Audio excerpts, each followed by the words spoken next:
On va, on va gérer quand même le froid. Je ne sais pas pour vous là où vous êtes, mais moi, je suis dans une zone où il fait extrêmement froid actuellement, très très très froid. Voilà, donc sur un site minier.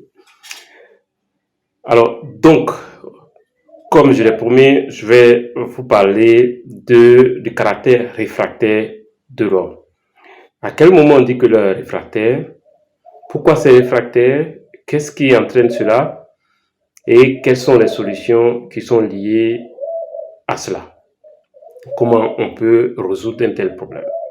Alors, la première chose à noter, c'est que on va considérer un minerai d'or, par exemple, un minerai qui contient de l'or, on va considérer ce minerai-là comme étant un minerai réfractaire si l'extraction de l'or qui est dans ce minerai au cyanure, après avoir fait le broyage de ce minerai et fait la concentration par voie physique et que la concentration par voie physique est inférieure à 80% de récupération. Donc, on fait simple. Vous avez un minerai d'or, un minerai qui contient de l'or. Prenons par exemple, vous avez une veine de quartz mélangée à autre chose, mais avec de l'or. Donc, tout le minerai de l'or. Ce minerai-là, on va lui faire subir une transformation physique. C'est qu'on va faire du broyage, du concassage, broyage, etc. Lorsqu'on fait tout cela et qu'on utilise du cyanure pour concentrer l'or qui est dedans, et que la concentration de l'or, c'est-à-dire l'or qu'on récupère de ce minerai, est inférieure à 80% de récupération de l'or qui se trouve dans ce minerai, on dit que cet or-là, ce minerai-là, est réfractaire. Réfractaire. Notez bien cela. Alors, le caractère réfractaire de l'or est dû à quoi? Peut-être c'est la question qu'on pourrait éventuellement se poser. Alors, c'est dû au fait que quand vous prenez le cas de l'or, l'or a une faible réactivité. L'or a ce qu'on appelle un potentiel d'ionisation et de standard redox qui est très élevé. Alors, ce qui fait que l'or qui se trouve dans la nature va être très, très, très faiblement impliqué dans de nombreux minéraux. Donc, ne va pas si vous voulez, s'incruster, enfin pas incruster, avoir une certaine réaction avec de nombreux minéraux.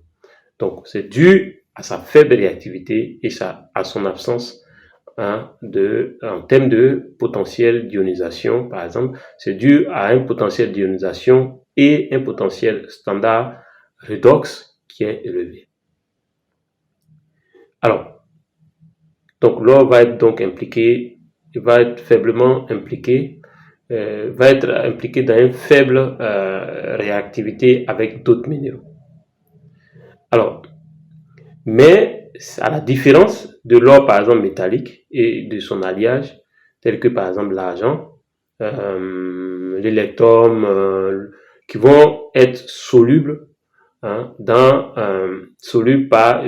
être solubilisables par une solution de cyanure, donc solution diluée de cyanure. C'est-à-dire l'or, dans quelques éléments de l'or, quand l'or est associé par exemple avec de l'argent, avec de l'électrum, ce or-là va pouvoir être attaqué facilement par le cyanure et concentré facilement par le cyanure. En dehors de cela, on a ce qu'on appelle les tellurures aurifères. Alors, vous avez par exemple les tellurures aurifères, vous avez l'antimonieux, c'est pas facile à prononcer, les bismuthus, etc. sont si tu veux, c'est de l'or qui va être insoluble ou faiblement soluble lorsqu'on utilise le cyanure. Alors, donc, ce qui va entraîner un caractère réfractaire, c'est-à-dire dès lors qu'ils sont faiblement solubles, on ne pourra pas, à l'aide de cyanure ordinaire, de façon ordinaire, les concentrer pour éventuellement les récupérer. Donc, voilà un peu ce qui va justifier, entre guillemets. Donc, j'essaie de simplifier les choses pour que vous puissiez éventuellement comprendre ce que je veux expliquer. Donc, je fais une simplification des éléments, des explications. L'idée est de, comment dire, démocratiser la connaissance. Alors, donc, le problème qui résulte de ce caractère réfractaire de l'or va être causé par quoi? Ça va être causé principalement par deux éléments. Le premier élément, c'est l'encapsulation physique des particules d'or qui sont disséminées. Ils vont être encapsulées, ils vont être incrustées dans un minéral qui est non réactif et qui est imperméable à la lixiviation.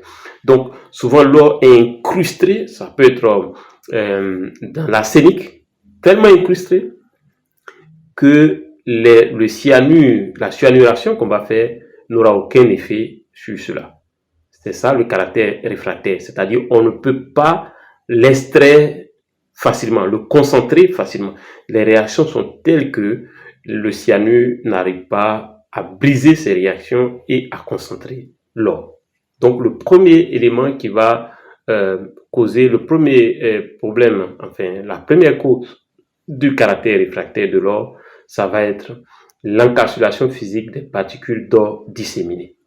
Le deuxième élément, c'est l'interaction chimique par un ou plusieurs éléments du minerai, donc plusieurs compositions du minerai, lors de la lixiviation par cyanuration.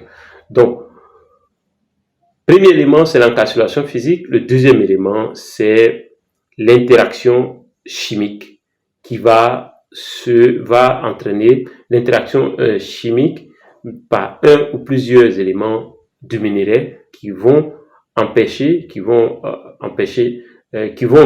disons, léser la lixiviation par la cyanuration. Alors, donc, on va expliquer cela dans une prochaine vidéo. Donc, dans la prochaine vidéo, je vous parlerai de l'encapsulation physique, ensuite de l'encapsulation chimique, et ainsi de suite. Vous allez comprendre le caractère réfractaire de l'or. Donc, aujourd'hui, je vous promets un certain nombre de 3 à 4 ou 5 vidéos pour expliquer le caractère réfractaire de l'or. Donc, je reprends. L'aspect réfractaire, par exemple, on va dire qu'un minerai, par exemple, d'or, un minerai qui est riche en or, d'accord, un minerai d'or, on va considérer ce minerai-là comme réfractaire lorsque on fait la cyanuration, mais qu'on n'arrive pas, après avoir fait le procédé physique, on fait la cyanuration et on n'arrive pas à concentrer plus de 80% de l'or. Donc, quand vous avez moins de 80% de l'or qui est concentré, on parlera alors, on dira que cet or est réfractaire, c'est-à-dire pas facile à récupérer. C'est pas facile à récupérer parce que ça peut être incrusté à l'intérieur d'un autre minéral qui peut être l'arsenic ou autre chose, on verra plus tard. Et donc, ça demande plus de dépenses pour pouvoir extraire ce or. C'est pour ça que lorsque l'or est réfractaire, très souvent certaines compagnies vont abandonner l'extraction ou peut-être vont utiliser d'autres procédés encore plus poussés et donc plus coûteux. Si cette vidéo vous a plu, on se dit à la prochaine vidéo. On parlera des deux causes principales du caractère qui expliquent les caractères réfractaires de l'or. La première cause, comme je l'ai dit dans cette vidéo, est ce qu'on appelle l'encapsulation physique des particules d'or disséminées. Et la deuxième cause est l'interaction chimique qui va résulter de la constitution des constituants même du minerai et qui vont pas favoriser la lixiviation par cyanuration. On se retrouve dans la prochaine vidéo pour parler d'encapsulation.